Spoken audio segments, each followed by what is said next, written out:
I have done some things like this, and I personally have felt some real discernible improvements in things like hunger, uh, just even energy. And as I go through some of these ingredients, you'll see why. But then we have to get down to, is it really worthwhile? Which ingredients are helpful, which ones may not be, what are maybe some potential risks and so forth.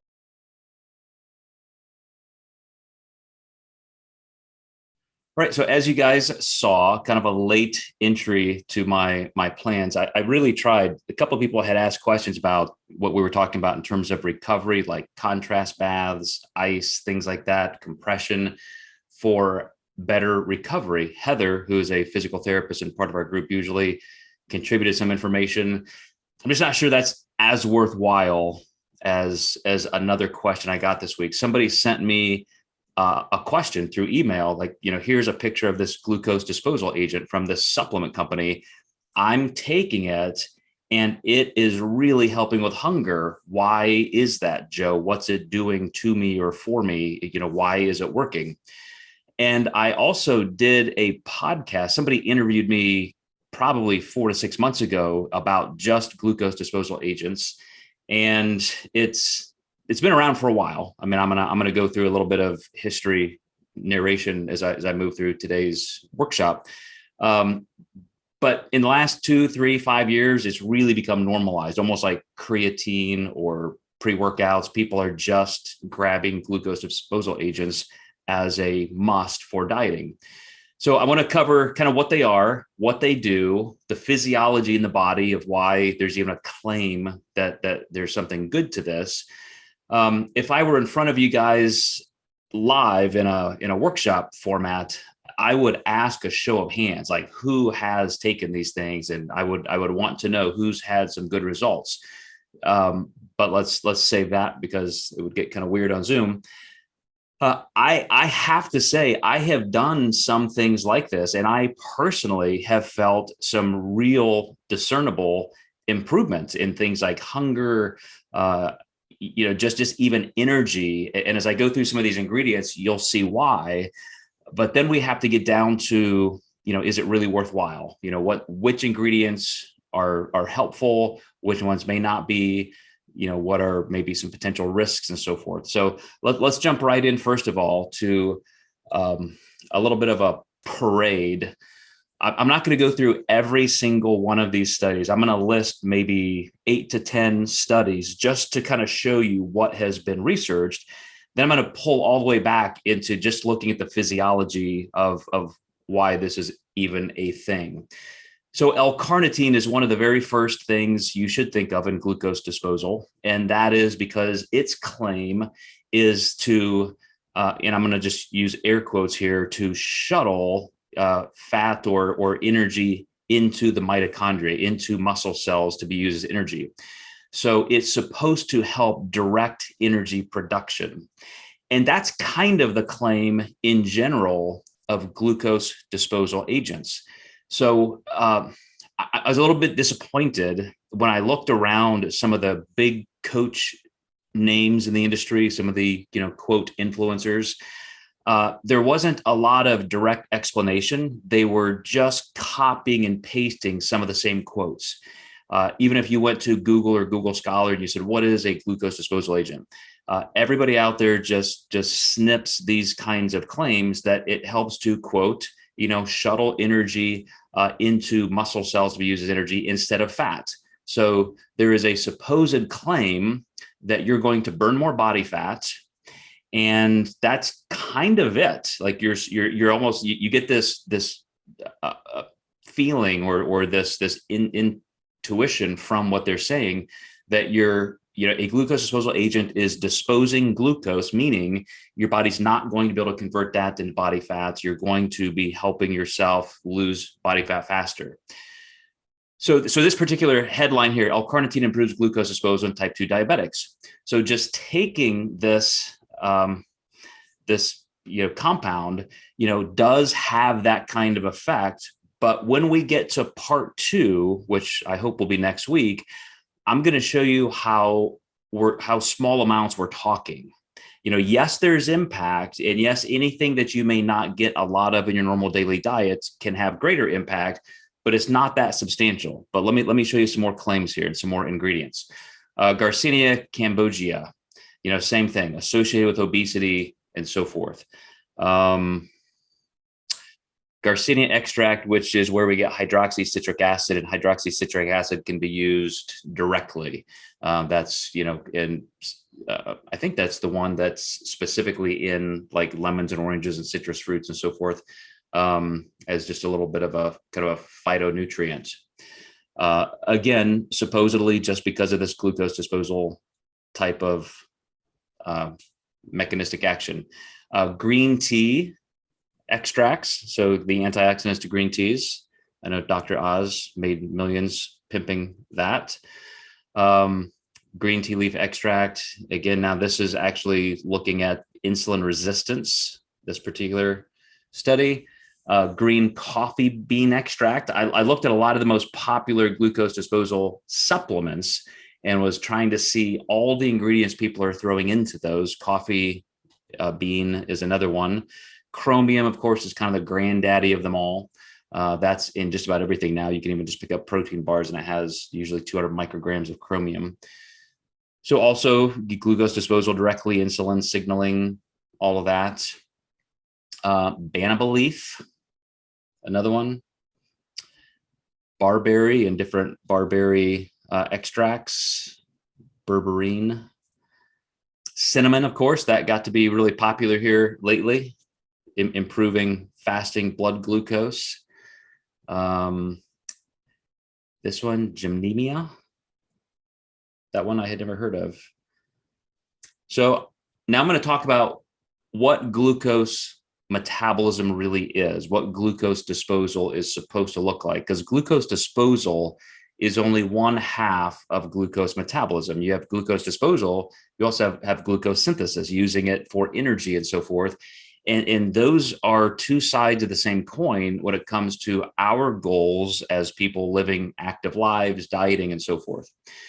So I'm going to get to this in more detail later, but I hope the first question you have in seeing all of those various ingredients, pretty diverse in where they come from and what their actual properties would be biochemically.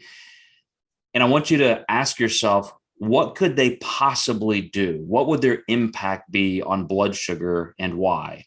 So you have normal fasting blood sugar levels and then postprandial blood sugar levels. And those are the ways we measure things like pre-diabetes and metabolic syndrome and so forth, A1C levels. So what would cinnamon be doing that would directly reduce blood sugar? What would be that mechanism of action? I'm not going to answer those questions yet. Like I said, I'm gonna try to make a chart and go through every single most popular, probably even more than I have today, and we're going to go through those chemically and see, because as I scanned through some of these studies and a lot of even the titles hinted at positive results, they're not always fantastic. And I want to show you some other things that have some greater impact. So on to exactly what glucose disposal means.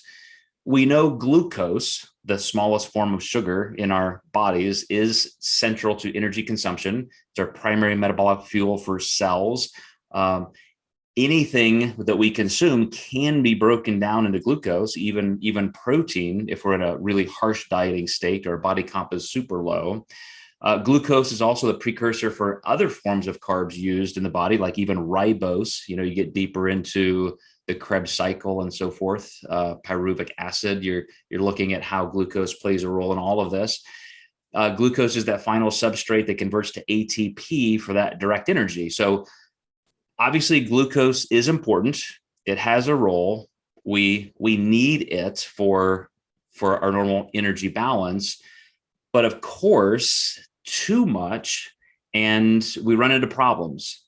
And even people who are super, super active, just because we're in kind of an overfed Western diet culture, we can constantly kind of fight this. You can be somebody who works out and you eat well enough to maintain your body weight, but that doesn't mean you're not kind of on the edge of catastrophe. For example, take somebody who is super active, trains really hard, maybe competes in physique sport, maybe not, but they always seem to be watching their food. Things are kind of guarded. They're meal prepping, they're eating well. Maybe they have a way of having calorie modulations, a higher calorie day once a week or something.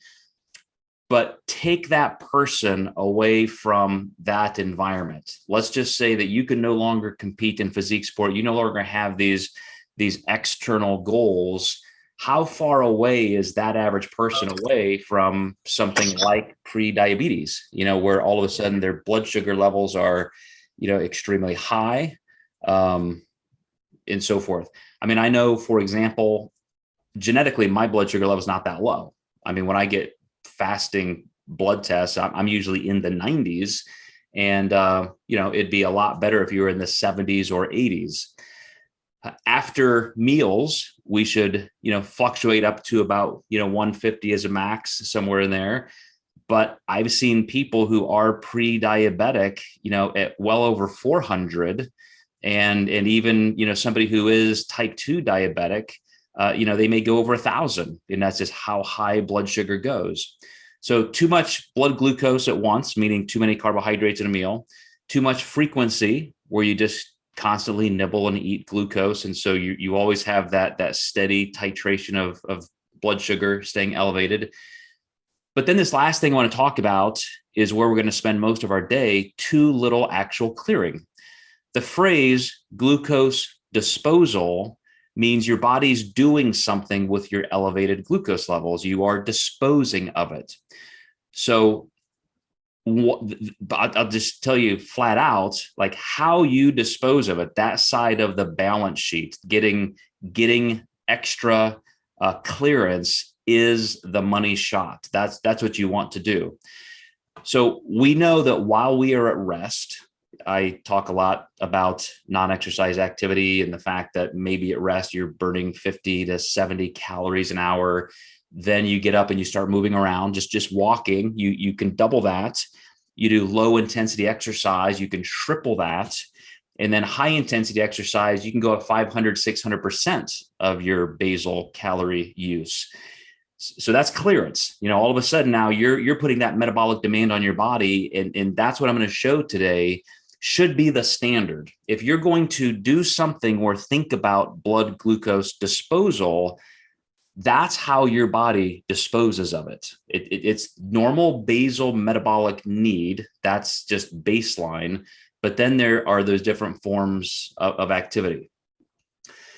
So again, two sides of the coin. Somebody who's athletic, somebody who trains hard, for performing at your best, you need to rely on some level of energy. And even in a dieting state, that's why we use terminology like a pre-workout meal or your pre-workout food.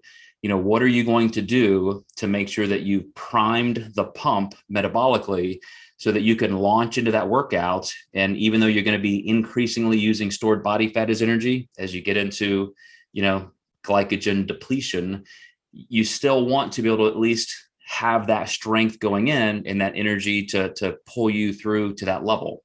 So we need glucose. It's not the enemy, but then too much and too little clearance, and we're just not optimizing what we could be getting from fat loss and so forth. The problem where people start to reach for the glucose disposal agents is as they're dieting and they feel that normal rigor, they feel hypoglycemia. If you remember the difference between when your stomach is empty, those phase 3 gastric contractions, and you have that first wave of hunger, which is very mechanical. My hunger is there because of that empty sensation. But then an hour or two later, once your stomach is empty and blood lipids, blood sugar levels, all of those are coming down, then you start feeling that low energy. You start feeling heavier. Your legs are heavier. You can start feeling a little bit hypoglycemic. and you can start feeling hunger that way. So there's that empty stomach hunger that should be differentiated from, I feel like really, really weak. And that's a different sensation. And then there is also like real hunger, like I'm empty and I'm weak and I feel like I'm going to pass out. That's when, as we've talked about in the past, you could probably measure with a glucometer and see that your blood sugar levels are getting pretty low, maybe in the 60s, 50s, somewhere in there, and you start feeling those sensations. I'm afraid a lot of people, like my friend who emailed me, feel like, if I could just do something to mitigate that hunger. And it seems that these glucose disposal agents can do that. And another question I have for you is why? If that really is true, if you get a true physiological tempering of hunger, why would a glucose disposal agent do that? Because a glucose disposal agent is supposed to be shuttling energy. Remember the standard definition. It helps you shuttle energy into mitochondria and muscle cells to be used as energy. So it's clearing glucose. Well, if you're clearing glucose, blood sugar is coming down, so you should feel hungrier, right? So what is happening with these, and I don't want to just say it's placebo, because I think people are legitimately feeling these changes. So now we have to talk about things like insulin receptor site sensitivity, maybe a reaction directly with the hypothalamus and hunger. There are other things in play. You've got the insulin and glucagon balance between storage and retrieval. The liver, of course, is what's really monitoring those blood sugar levels and then directing your pancreas to be releasing insulin for storage or glucagon for retrieval. And if you are on the way down, if your energy levels are coming down because blood sugar is coming down, then insulin is being reduced. Glucagon ostensibly would be increased, so your body can start retrieving energy. So glycolysis, using glucose as energy, or lipolysis, turning, you're liberating fat from fat cells. Gluconeogenesis, taking those substrates like the lipids from your body fat cells, turning them back into glucose. So all of that is happening. And that's where we start getting a true dampening of hunger on that back end. So even when you're empty, your stomach's empty, you haven't had food in 3 or 4 hours, and yet you take a glucose disposal agent and your hunger goes down. If that is truly speeding up gluconeogenesis, if it's truly making your mitochondria generate energy faster so you're keeping up, your hypothalamus may directly start reducing hunger signals. You could be becoming more fat adapted at a little bit faster rate through that gluconeogenesis impact. These are all questions that I would want people to ask and know the answers to if they're going to spend 40, 50, 60 bucks a month on a certain supplement. So we'll get into some questions. I know you guys will probably have some questions, and hopefully I can answer them. Some of them I may not be able to, but let me jump in here and show you just a little pictorial representation. So you have glucose in the bloodstream. Just imagine that center graphic, glucose, that's what's available to you. So starting from your digestive system, you've digested those carbohydrates and you've got this glucose. It's going to be available everywhere. So muscle tissue that has been depleted, so you've trained, we know that the body is looking to resynthesize glycogen there. So you're gonna take some glucose, and insulin's job, remember, is to shuttle this glucose where it needs to go. So insulin's going to take it to muscle cells.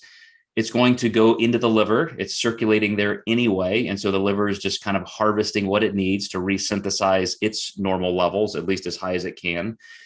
Your pancreas is being stimulated directly by glucose levels to decide whether it's going to be releasing glucagon or insulin. And if we have too much blood sugar, we've eaten too much at one time, then insulin is going to be shuttling it also into fat cells. So there's very much a continuum as to how much we consume and so forth. But when we get toward that pre-diabetic level, when we've just been a little bit too carb dominant, probably under exercising, then your body, because you've been releasing insulin at a lot greater levels, your insulin receptor sites become just degraded. They become desensitized. So insulin in this next graphic, it kind of shows that, glucose is supposed to go into a cell, whether it's a muscle cell or a, fat cell. But to get in there, it has to have insulin as that carrier. So when we start talking about insulin sensitivity and those feelings of hypoglycemia, sometimes it's because we just don't have the right affinity in those cells for insulin. Blood sugar's there, insulin's there, but those receptor sites have been degraded so much over time because we have so much insulin running around all the time in our body because we eat too many carbohydrates in too high amounts. Then you just start getting that resistance to it. And I mentioned a few weeks ago when we were talking about exercise and different forms of cardio, that a lot of times it's not even just your like VO2 max or something that limits how hard you can exercise.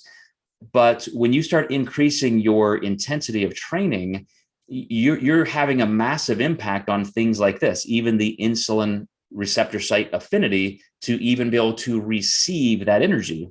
So somebody who's not very, well conditioned, they can get super hypoglycemic. They join a workout class. There's, hey, this is my time. It's January 1. I'm going to go on a diet. I'm going to go exercise. And all of a sudden, 15 minutes in, they're laying on the floor, white as a ghost, hypoglycemic and ready to pass out. That's not just because they're deconditioned from an oxygen standpoint. It can be that their muscle cells aren't even using glucose well because they're so desensitized in this area. But let me show you. This is going to be, I apologize, it's kind of a harsh graphic here, but it's one of the best ones I could find on just what this does in an acute and chronic state, like what disposal looks like. Those of you who have heard me talk about metabolic positioning or the metabolic switch, this is a perfect picture of it. Because what you see on the bottom axis is hours. So from 0 hours to 24 hours in that first graphic, and then 2 to 7 days, and then 42 days. Then on the left is just kind of a measurement of glucose used, grams per hour. Don't worry about that as a variable. What I want you to look at are these graphs, because as soon as you start restricting your calories and you're not over consuming carbohydrates, look what happens in the first 24 hours. So you have a kind of a baseline level of glycogen. Let's take that first dotted line there that's on the 4-hour mark. And let's say that's kind of your maximum glycogen level. So your liver, your muscle tissue, you have a certain amount of stored carbohydrate that you have available. And then as you're in this calorie deficit, over the course of the first couple of days, your stored glycogen levels are being used because you're in that calorie deficit. So they're coming down. Well, look what starts picking up right away. I mean, as soon as you start your calorie deficit and glycogen is being used, so now your body knows you're tapping into stored energy, gluconeogenesis, which is creating new glucose from other substrates, so body fat, maybe amino acids, that's actually increasing. And so you have to make up that gap, because your body, when you get to that 2 to 3 day mark and you're out of stored glycogen, if you're in a perpetual calorie deficit, you're going to continue because you've been, quote, clearing glucose, you've been disposing glucose. Your body's going to make sure that blood sugar levels don't go down to 0 and you therefore die. So right about the time when your glycogen is empty, look where gluconeogenesis peaks, a perfect symmetrical representation of the fact that now you're making your own glucose. You're making what you're not getting in your diet, and you're doing that from body fat mostly if you're dieting well, if you're getting enough protein and so forth. But then over time, look at how that gluconeogenesis starts to come down because there's going to be some metabolic conditioning and so forth. This particular graphic, I have to say, this is why that 42-day mark is not that representative of what we need right now. This actually comes from a starvation type diet. Like if somebody just started fasting, like you're going to not eat any food for 42 days. Eventually your metabolism just shuts all the way down to protect you. But that's not what we're interested in. I'm interested in just those first 7 days. So I wanted you to see that that's real glucose disposal, right? Like your body has the ability to use glucose maximally. If you don't eat anything at all for 7 days or 2 days or even 1 day, that's what you're going to go through in terms of clearing glucose and then actually creating your own to make up for that. Another thing I want you to see here is that when you do that, when you're in a mild or moderate and appropriate calorie deficit, or all the way down to pure fasting, as you start seeing this transition where your body has to create its own glucose from body fat and maybe protein, you become way more sensitive because now your body, all of those receptor sites where you have those insulin receptor sites to welcome glucose in, they are peaked. Now they are looking for it. It's like any drug adaptation, right? As soon as you start having caffeine within a couple of days, that's your new norm. Those caffeine receptor sites in your body start shutting down. They start becoming desensitized. So now if you're taking 500, 600, 1,000 milligrams of caffeine a day, it now takes more than that for you to even have any impact because the receptor sites simply just downgrade to limit their own intake. Same thing with insulin and glucose. As soon as your body is suffering, quote unquote, from less carbohydrate, then those receptor sites start becoming, they have higher affinity for that insulin and glucose. So here's what happens with exercise, because this is, as I said, the money shot, the mother lode, the big daddy of all ways to dispose of glucose. I love the fact that you're going to see some other studies that we've talked about, at least reference to, or some of the information, some of the points of physiological interest, because in this particular study, when they're looking at postprandial improvement in glucose disposal in insulin sensitivity in pre-diabetic adults. So first of all, right off the bat, we're looking at pretty deconditioned people who are overweight. And we're going to see if exercise, or we are going to see, I should say, not if, we're going to see what the effect of exercise is on glucose disposal. So I think there's going to be something really good to learn at that extreme versus those of you who are very, very active. So in this study, they had 18 subjects, average age 49, average fasting glucose 105, and the 2-hour glucose postprandial levels were about 170.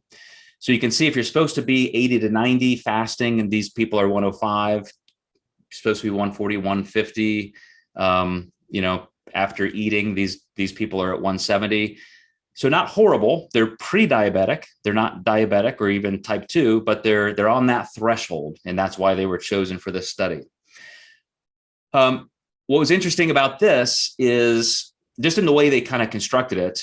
I haven't seen studies like this, but I kind of liked it for this. They wanted to test each subject instead of having a control group where all of you people do this and all of you do this, and then we're gonna either switch or we'll just compare. They had every single subject do all 3 states. So one was just the control, finding out what your body does with blood glucose. They also measured insulin and C-peptide, which is a substrate that helps synthesize insulin. But they wanted to see, like, you're just going to eat a meal and then you're just going to sit there for an hour and we're going to measure what your body does at rest. Then you're going to do moderate intensity exercise at a lactate threshold. And this was kind of self-reported. So they said, okay, you're going to exercise at kind of a medium intensity, and we're going to stop you when you burn 200 calories. So it's on a bike with, the appropriate respiration gases measured and so forth. And they want to, if their lactate threshold, if they were starting to build up too much lactic acid in the bloodstream, they would kind of slow them down to make sure they're staying at what they would perceive as a moderate level. And then they also did high intensity, where they went 75% between peak oxygen level. So that would be like maximum, like VO2 max, and halfway in between that and that lactate threshold. So that's what they considered high intensity yet safe. And they did these at different times. So, over the course of a few weeks, these subjects would come in and they had a certain protocol. So for 72 hours, they had to do a certain meal plan, so that they were kind of baselined out. Because again, 72 hours is a good window of having stable glycogen levels in your liver. Blood sugar levels should be normalized. So 3-day kind of diet protocol. Then come in for this test. Then a week or two goes by, they do it again, and they come in for the moderate intensity and then the high intensity. So they're comparing every single subject in all 3 states. And this isn't to look necessarily at long-term stuff. They weren't testing, what 6 months of exercise would do with insulin sensitivity and glucose disposal and fat adaptation and all that. They just wanted to see, taking somebody who's normally pretty sedentary, what the difference is in glucose disposal, because we're going to spend money on a glucose disposal agent, right? Like, I'm going to go spend $60 and I'm going to take this pill. I'm going to, spend how much money for somebody to put cinnamon inside of a capsule with Garcinia and L-carnitine and so forth. And I'm going to take that, and hopefully I get some kind of impact, right? Like, I'm going to feel a little less hungry. I'm going to lose a little bit more body fat. Well, look what happened with these people. After one bout of moderate exercise, their insulin sensitivity increased 51%. That's just a few minutes of exercise. That's burning 200 calories. In the group that when they did high intensity, their insulin sensitivity increased 85%. And I'm showing this particular result most because that shows, even in the most dire straits you can be in physically from an exercise status level, if you just move, if you just do something, that is how you start this process of not only using more calories, but what's happening behind that calorie demand. What's pushing that calorie demand? It's the fact that you are disposing of glucose. Remember, I said, let's just take an average person. Lainey, sitting there being chauffeured to her vacation by Prince Charming, is burning 60 calories an hour just sitting there. As soon as she gets out and starts walking around, that doubles. If she picks up the pace on a treadmill, on an incline, now she's tripling that. If she does moderate intensity exercise or high intensity, look at those increases in actual glucose disposal, because that's what's driving that insulin sensitivity. Now, this, don't start reading this. Everybody stop right now. I know as soon as I put up a big slide, everybody starts reading. This is way too much. I wanted to chop this up, but it's all too important. So let me take this line by line for you guys, because this is really what we get down to. So in the present study, glucose and insulin concentrations peaked approximately 30 minutes into the recovery period after the high intensity exercise. Then it decreased to near basal levels at about an hour. So that means when somebody starts exercising, and this was a 200 calorie usage, so moderate intensity work, maybe it took them 30 to 40 minutes. High intensity, maybe 15 to 20 minutes. Their peak use of glucose and insulin was about 30 minutes later. So we've talked about post-oxygen exercise or post-exercise oxygen consumption, and how catecholamine hormones, go up maximally multifold to drive that fat loss, converting fat into energy. Well, look what they say in this next line. It is well known that high intensity exercise is marked by a 14 to 18-fold increase in plasma catecholamine concentration. What did we just talk about last week? Epinephrine, norepinephrine, the adrenaline hormones. So what's happening, even when somebody's sedentary, does just a modicum of exercise, those same catecholamine hormones that would drive energy production in an Olympic athlete are there promoting, guess what? Glucose disposal, because with that extra energy demand, what is the body going to use? It's its primary source of energy, glucose. So we start going through that process, and those circulating catecholamines are potent stimulators of skeletal muscle glycogenolysis and inhibit. Okay, so here's where we're getting into some new territory. Those catecholamines inhibit pancreatic insulin secretion.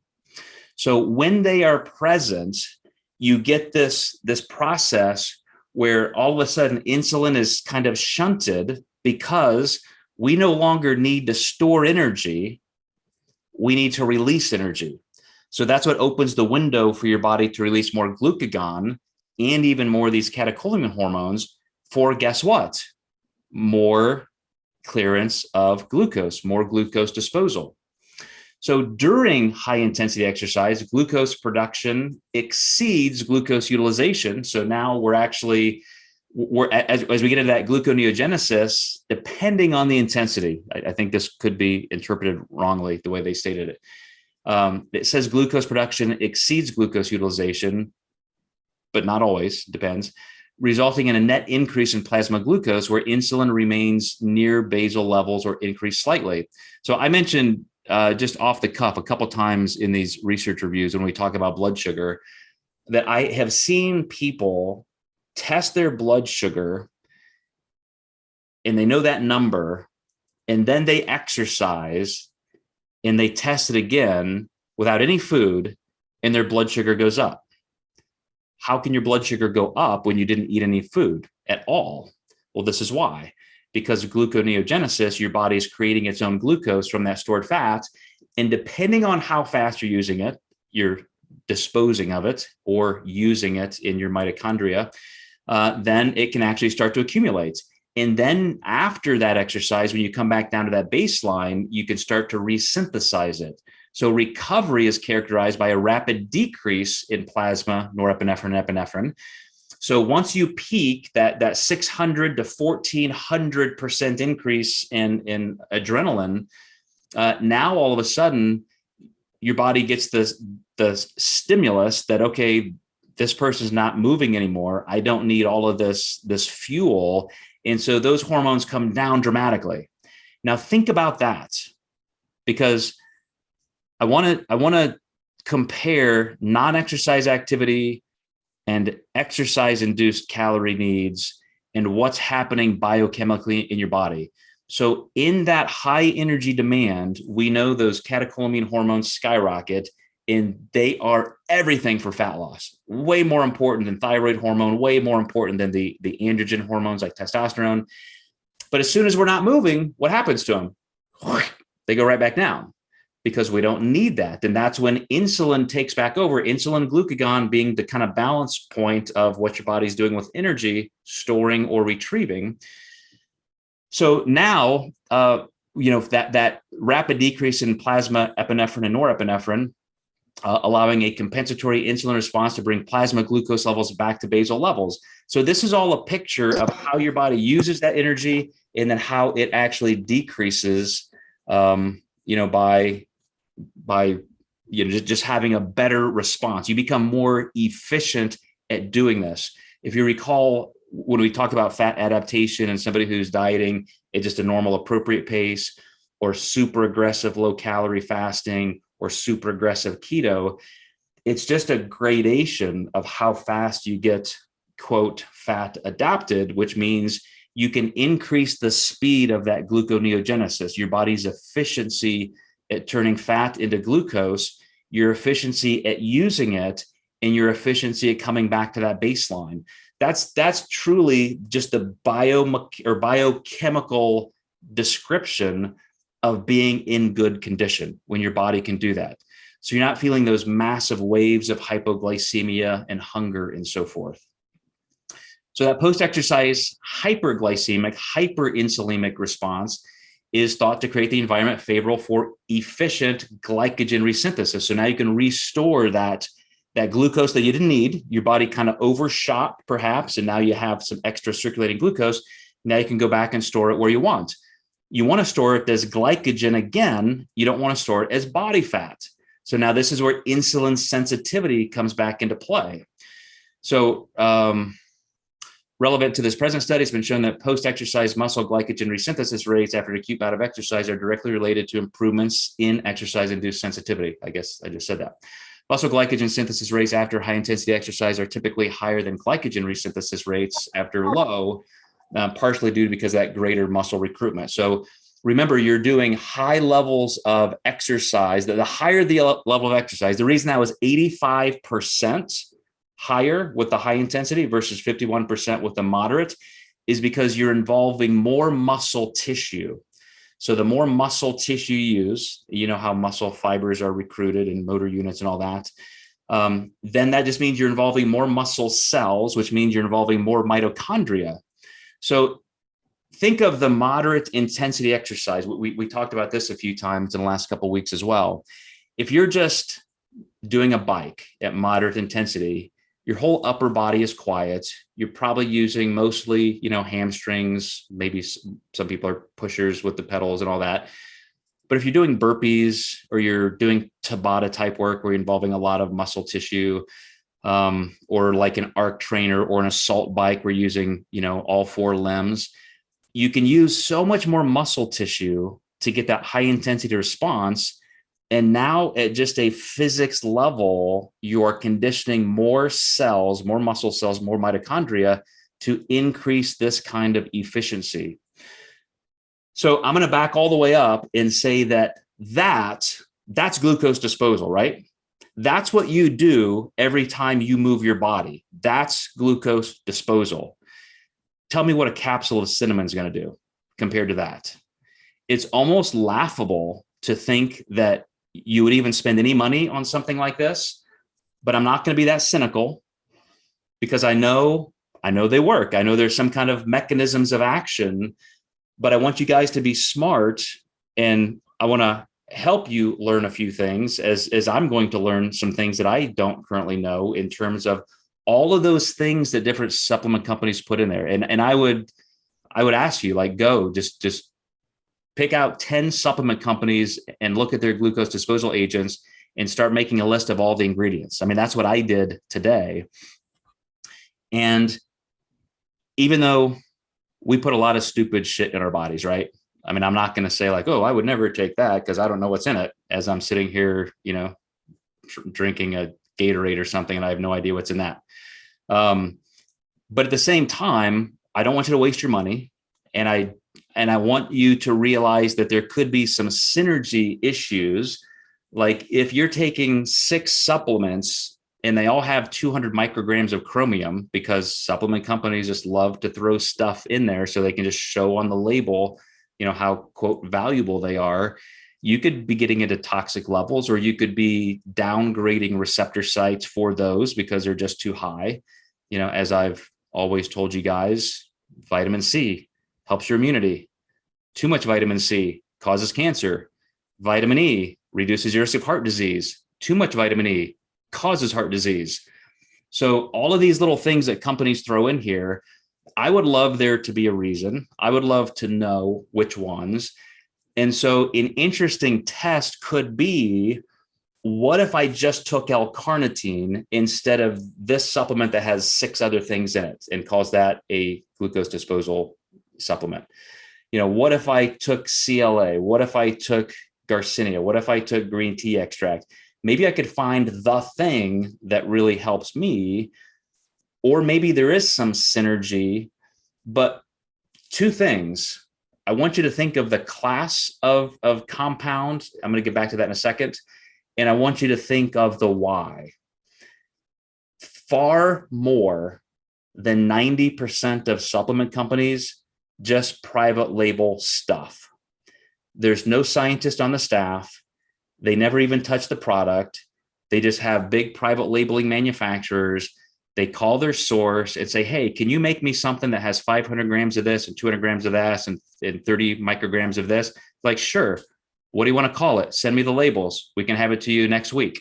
And now you've got a supplement. It's never been tested. Our government does not require anything that you produce to be tested whatsoever. And you just don't know. You don't know what these things are doing. So that's my caution.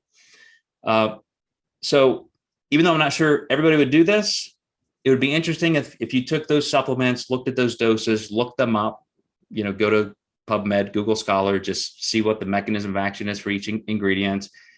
Some of them probably don't even have recommended doses or upper level doses or anything like that because they're just not studied. Yeah, I mean, that's just how loose our FDA is. But at the same time, to balance out that warning, I still want to emphasize that there are a lot of people who report taking things like this, and they do have that good effect. So whether some of those things like L-carnitine is certainly proven to do what I said, to help fat get used in the mitochondria as energy. That's a known mechanism of action. That's one of the ones that I know has been well studied. Other things you'll find like alpha lipoic acid, there's a certain mechanism of action that's well known. Back to kind of the class of these substances, think of something almost as Eastern medicine. 1,000 years ago, when a shaman would bring you this thing and say, this is what you need to be well, this is a tonic. What was typically in that? Ephedra.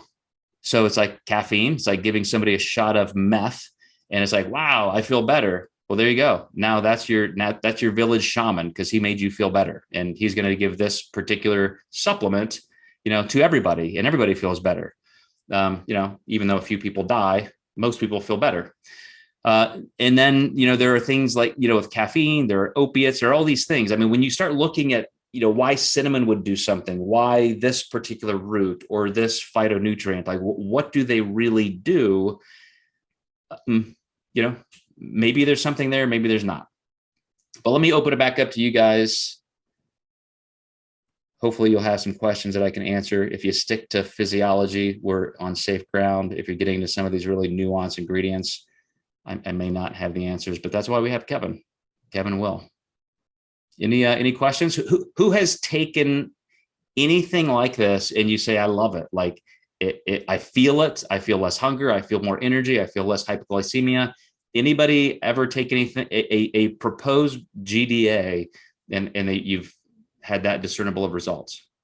I actually have. We produced one, our company for a while when I had a supplement company. And every single person who took it also felt those results. And it did have chromium and it did have Garcinia.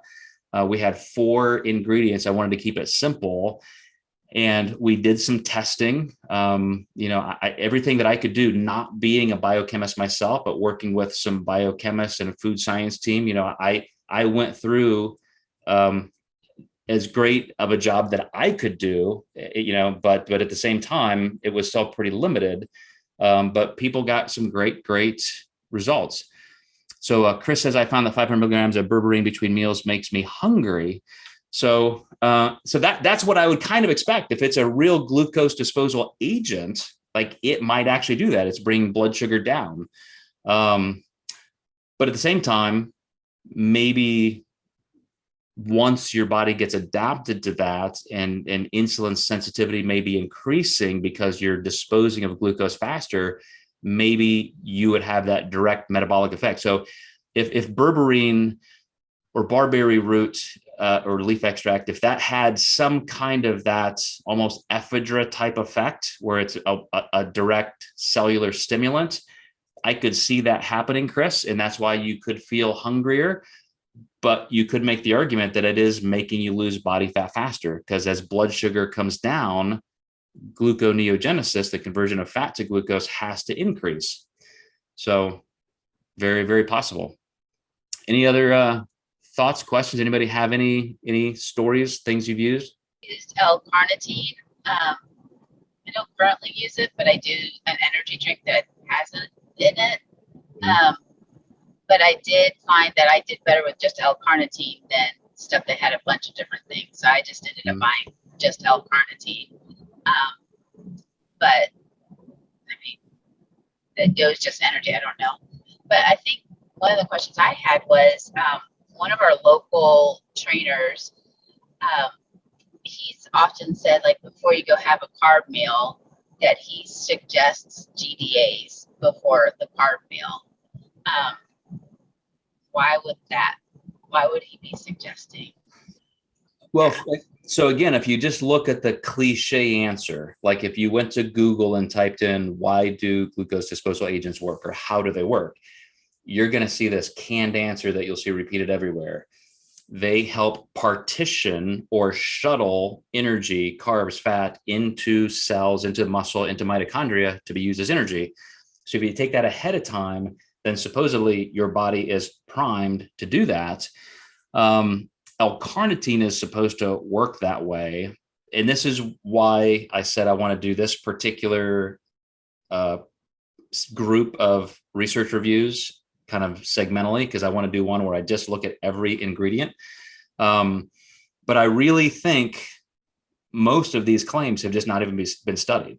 Some of them have, like even the study that talked about L-carnitine here, when they do a study and they say, okay, we're going to see if it does reduce blood sugar over time, or we're going to see if it reduces blood sugar faster. Is there really anything to this?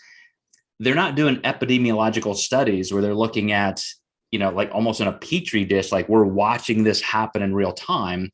They're still just measuring results. They give people the supplement, control groups, et cetera, and they measure to see what's happening. So that gives us an answer, doesn't give us the answer or even the best answer, like should you take it here or here or here. L-carnitine is one that I also felt a good effect from. Like I would actually get hot right away from my cardio. Like if normally it takes me 10 or 15 minutes to start sweating, get my heart rate up a certain level, like L-carnitine got me there much faster. I did find though that one particular supplement that I was taking, it was in liquid form, and the L-carnitine is suspended in glycerol.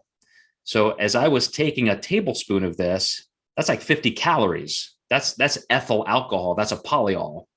So of course I feel warmer. I just had 50 calories. That's where I was getting that from. So if you take just a capsule of pure L-carnitine, then all of a sudden I didn't have that result. So I'm not sure that's like trickery, but these supplement companies certainly aren't telling you that by the way, you're getting 50 grams of a polyol here for every tablespoon. Injectable L-carnitine. I have never heard of people injecting that intertraining while working. Those again, that's something that I'm going to wait and say, let me look up some different studies, because with this kind of question, what does this particular ingredient do or that supplement? I'm not going to look at just one study. I'm going to look at as many as we can. And I just don't think there are going to be that many, but I'll be able to show you. I'll create kind of a chart and we'll go through as many ingredients as we can and see what research is really there. Because I don't feel comfortable saying much about them until we do that. Most of today's intent was just to show what actual glucose disposal is, like what your body mechanistically is doing in your body with glucose, both sides of glucose, synthesis and usage, how that happens with exercise.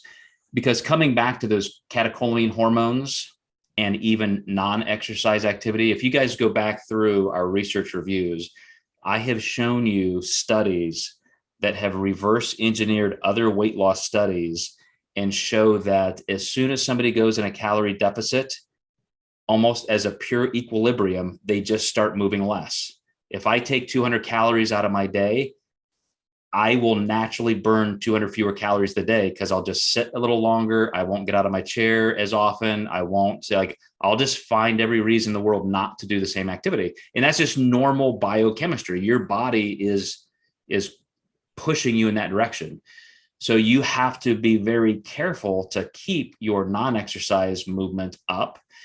And, I'm going to give you one quick story to wrap up today. One of my local clients who is struggling a little bit to lose, she had a good result, loss of 10 pounds kind of out of the gate. Now she's relying on her 2 or 3 sessions in our facility. And I've asked her, what else are you doing outside of this? Are you doing any exercise, any cardiovascular work, any walking, anything? She's like, nope, not doing it. But now that she's reached that first 10 pounds of loss and is kind of at a plateau, she said, she's just kind of a snacker. So she works in an office some of the time. She works at home some of the time. Pretty high powered executive type person, really driven, really wants this. She's only got about 10 more pounds she wants to lose. So we're not talking about obesity or being sedentary. But to this point about diet versus movement, I said, if I can just get you to create this habit 5 days a week, I need you at home, regardless whether it's a day you come in here or not. I need 10 minutes a day for you to exercise. And we're going to increase it gradually. And I talked to her about high intensity work. It may be just two, it's like you're going to jump with a jump rope for 30 seconds, rest for 30 seconds, do that twice. That may be all we start with the first week. But I've got to have you starting that habit. Because if we can get this response every day, if we can get this catecholamine response in that post-exercise oxygen consumption, and you get that catecholamine response up, and then she gets better and better and better. So her intensity can increase and she can involve more muscle tissue. And now we have that conditioning at more muscle tissue level. Then you're going to see somebody who in another month says, man, I didn't even have to decrease my food and I lost 5 pounds this month. And all it was because I moved intentionally, and I, guess what? I disposed glucose. Because every time you dispose glucose, then you're going to create that need to resynthesize those glycogen levels. And that's going to come from gluconeogenesis, which is turning body fat into glucose. So another coin analogy or metaphor, two sides of this coin. I'm going to investigate those glucose disposal agents and their ingredients and constituents. We're gonna get to that in the next session or two, the next Friday or two. But I also want to show you how that is such a tiny, tiny, tiny, tiny part of this. It's all the exercise. It's all the intentional movement. It's the non-exercise activity throughout the day, the intentional getting up, moving. If you sit at a desk all day, like my wife sits at her desk most of the day. I got her a standing computer, like a Veridesk, so you can go up and down. And now, because again, it's sometimes you just get stuck in a rut and you're not doing it. So now this week, she's kind of looking at her computer and it's like, I'm going to stand for an hour, sit for an hour, stand for an hour, sit for an hour. And those are the kind of things with that non-exercise activity that can be another 100 calories a day, 200 calories a day, that kind of thing. But then when you get into that exercise-induced catecholamine response, that's truly where you can do a lot. So we're going to talk about that more. You as well, Kevin. I'm going to jump off here as well. But thanks for being here. Let me go ahead and wrap up for everybody. At least 2 more sessions, one looking at ingredients, and then one kind of wrapping it all up in terms of what we can do with food, exercise, and supplements. Because I do want to say that if anything like this can help somebody, I'm all for it. I just want to make sure that we can give good recommendations.